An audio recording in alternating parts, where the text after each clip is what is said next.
Hey everybody, what is up? How's it going? This is Furgie here, back from A Squad Gaming, and today we are back on Forza Motorsport 6. And today we're going to be looking at another circuit under the Super Sport volume, or Super Street volume rather. This is the Hot Hatch series under the Challenger races, which are they're exactly the same as the ones we did in the STI, except today we're going to be using a different car and a different class of cars. Today we're using the 1995 Volkswagen Corrado VR6. It runs exactly how it sounds. This is a base of a regular Corrado, which has an i4. This instead has a V6. It's 0 to 60 in about 7 seconds, maybe a little bit less. And it's a relatively fast car in comparison to some of the others that are in the division. That's actually the reason I chose it. Plus, I like Volkswagen, and it's a pretty fun car to drive overall in this game. Obviously, I have never actually driven one, but nonetheless, I had a lot of fun driving it. And let's walk through these stats a little bit and talk about it. As we can see here, it runs fairly well. Like I said, in comparison to some of the other cars in this class, it has a 6.0 speed and a 6.9 acceleration, although all of them are still at least 400 or below in rating, so none of them are great, but it has a little bit better acceleration than any others in the division, which is the main reason I chose it, because I'm able to get off lines faster, pass more on straightaways and things like that, so it's a bit of an advantage there. And the handling and braking really is not too bad either. If we look at our tuning setup here, like I said, usually I don't change anything on these cars for these circuits. Later on I may make some tuning videos for the more difficult series, because they do get a little harder as time goes on, or if I'm on harder difficulty. But like I said, we're running at about 6.2 seconds 0 to 60 here. I was going off the actual statistics here, but this one is obviously a little bit quicker with 160 top speed. So that being said, let's jump right into the races here. We're going to be looking first at Watkins Glen once again on the Challenger Series Hot Hatches.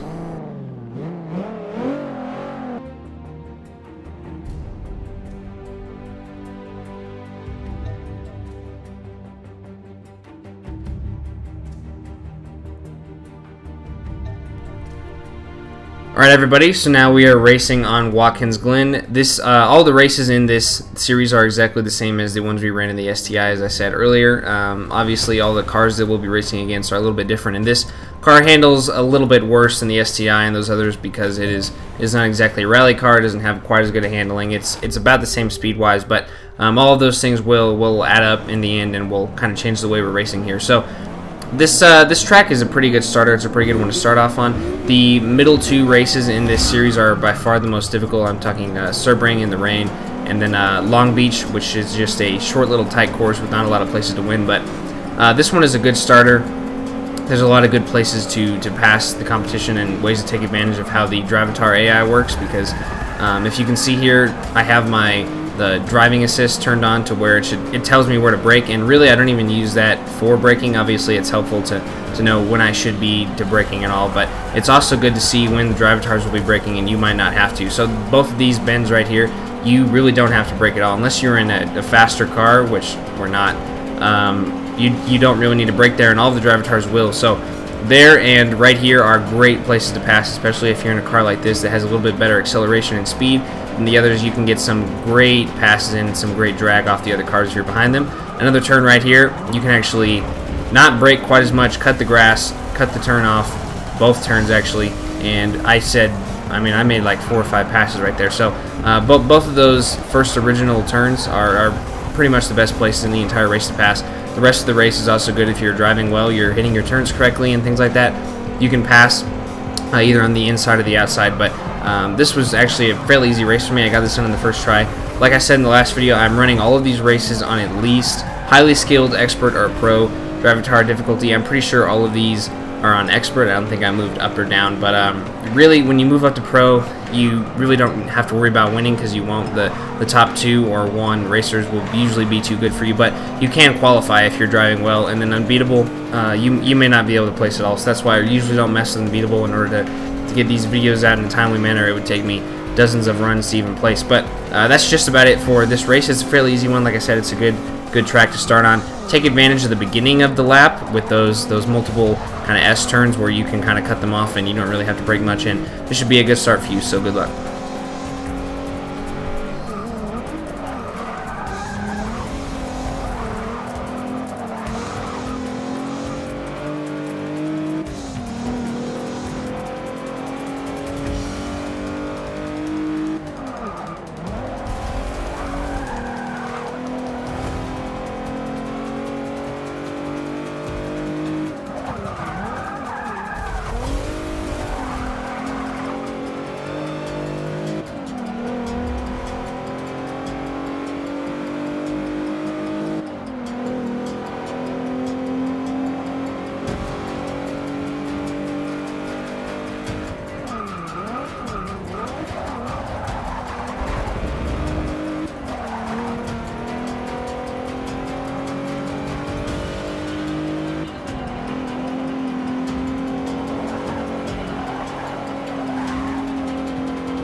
Alright everybody, so next up, like I said, we are looking at Sebring International Raceway in rain, and that is really what makes this race so difficult. As I said, it's probably one of the more difficult runs in this series, along with Long Beach. Just because of the rain, you're going to have some very, very long braking distances, especially in these kind of lesser, older vehicles. Acceleration is going to be kind of wonky. You're going to get a lot of understeer and oversteer and things like that, especially if you have less assists on and higher drive tar difficulty. This might take you a few tries. You're going to get a little irritated with some of the turns like that.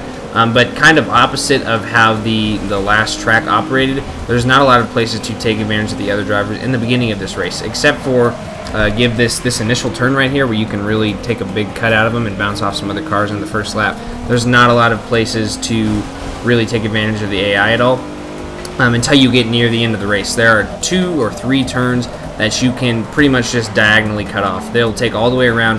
There's concrete in the middle. It's not going to slow down your speed at all. Really, it's just a form of I guess, kind of skillful cheating that's going to make these laps a lot quicker for you, get you a lot of passes in. So really, if you're patient in the beginning of the race and you're just careful with your driving, you're driving quickly, obviously, as quick as the other cars, but not making any mistakes and sliding off the course, because you're pretty much donezo if that happens. But if you can wait until you get to the end of this lap, and the second lap, obviously, things are going to be a lot easier for you. You're going to be able to get those passes in. You can see I'm in 5th right now. By the end of this lap, I think I move up 2 or 3 more places, and then I managed to get up even more. So if you're just careful, like I said, on these first few turns, you're going to be able to take advantage of the end of the lap. So be patient. Don't get into any gigantic accidents. Don't slide out, because the rain can do that to you if you're not careful. So take your brakes early. Come to a complete stop if you need to. My biggest suggestion would be, while you're braking, don't try and turn. Don't try to drift at all, because it's not going to work out for you. You're gonna slide completely off. So come to a controlled speed first, and then work on your turn. And use other cars to your advantage, obviously, to slow you down if you think you're going to be going off. And with those few tips, you should be just fine on this course. Take advantage of those last 2 turns, and we'll see you all at Long Beach.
Alright everybody, next up in the Challenger series we have the East Circuit at Long Beach. This is the shortest in the series. It's very tight. There's not really a lot of width anywhere on the course, and there's a lot of really sharp turns. So this might be my least favorite, honestly, just because you can't go fast in a lot of places.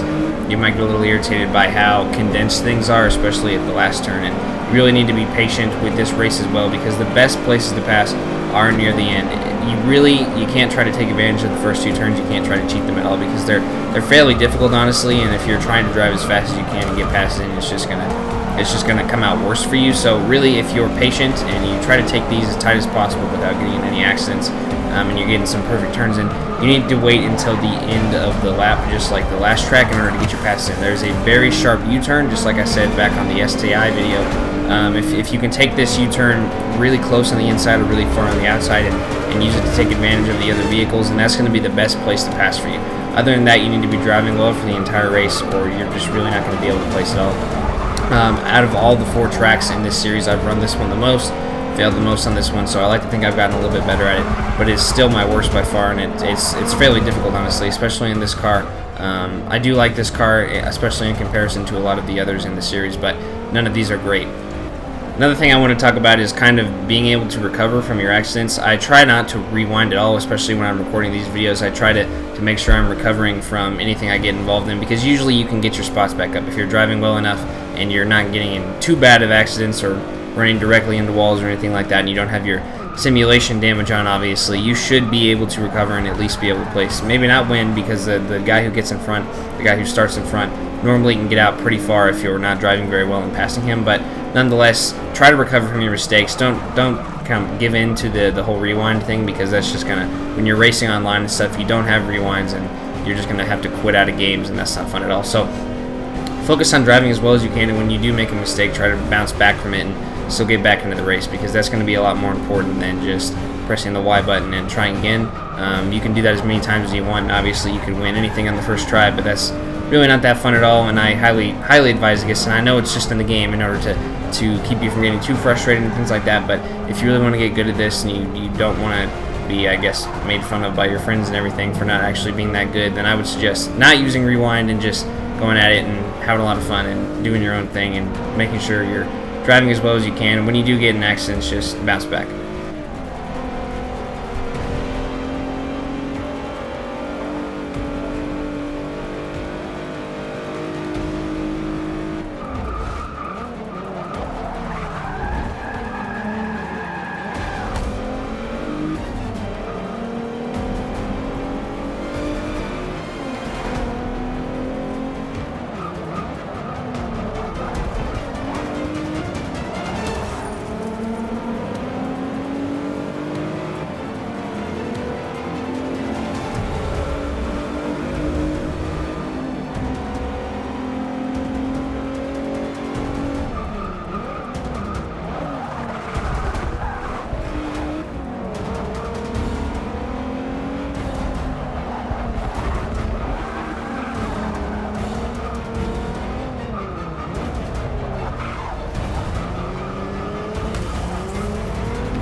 Alright, so I was able to pull out a second place in that race. Now we're bumping up the difficulty a little bit, I believe. Maybe I go on to Pro on this race. I don't exactly remember what I do. It's either on Expert or Pro, but this is by far my favorite track. I love Prague. I love it not even just in this series. I've loved it in the past Forzas, and this is a really fun race, the full circuit. You can go really quick throughout the entire lap. There's not many places you need to go below like 70 miles an hour even. And a lot of the turns, even if it's telling you to brake, you're not going to need to. You can just fly through all of them, which is one reason this track is so easy. There's a lot of places to take advantage of the other drivers. Yep, there we go, up to Pro. There's a lot of places to take advantage of the other drivers, and like I said, you don't really need to brake anywhere that they're braking. Give for, say, for maybe 2 or 3 of the turns that are really tight, but besides that, things are smooth sailing. There's places to pass all over this lap. Right at the beginning, there's a kind of an S-turn, sort of like on Watkins Glen, that you don't need to brake on. You can get many passes in right off the bat in your first lap, and then near the end of the race, there's several more places to get some good passes in as well. So I would keep an eye out for all of those. I really don't need to say much more about Prague, because this is such an easy track. I would bump up your drive to hard difficulty and just have a lot of fun with this race, because this is the best one in this series by far. And once you complete this, you have completed yet another car type in this this series. So keep on going, keep up the good work.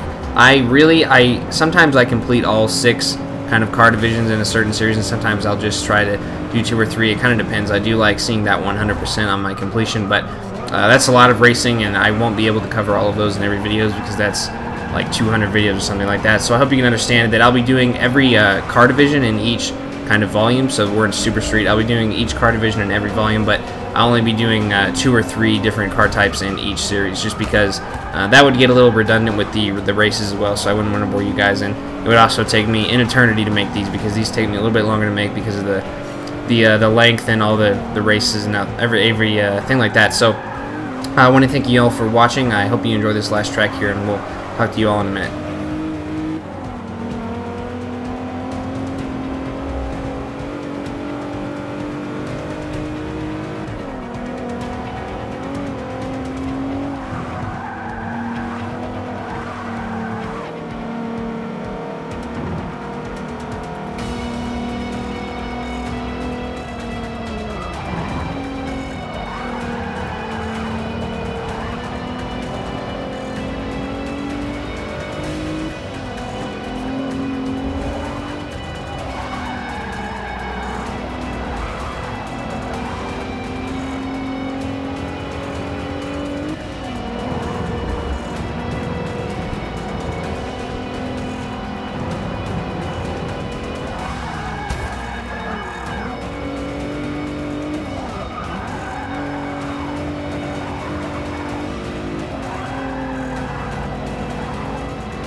Alright guys, we're closing in on the last lap here. I really goof, and as I said earlier, it's good to try to recover from your mistakes, and I managed to keep that third place spot, which is really all I was shooting for on pro difficulty, and I managed to finish out the series pretty easily. I think I only had to restart Long Beach maybe twice, and all the other ones I managed to pull off in my first try. So pretty smooth sailing through all of this. I hope you guys feel the same way, and with your car choices, sometimes you might need to buy a new one or start over and things like that, but you'll get it done eventually. Thank you all for watching. I hope you enjoyed this video. I'll be out with a lot more Forza very soon, including all of these series in the next volumes with faster and cooler cars and things like that, along with mini challenges and things online. So keep an eye out for all of those videos. Thanks again for watching, guys. Hope you enjoyed. Good luck on Forza, and I will see you all next time.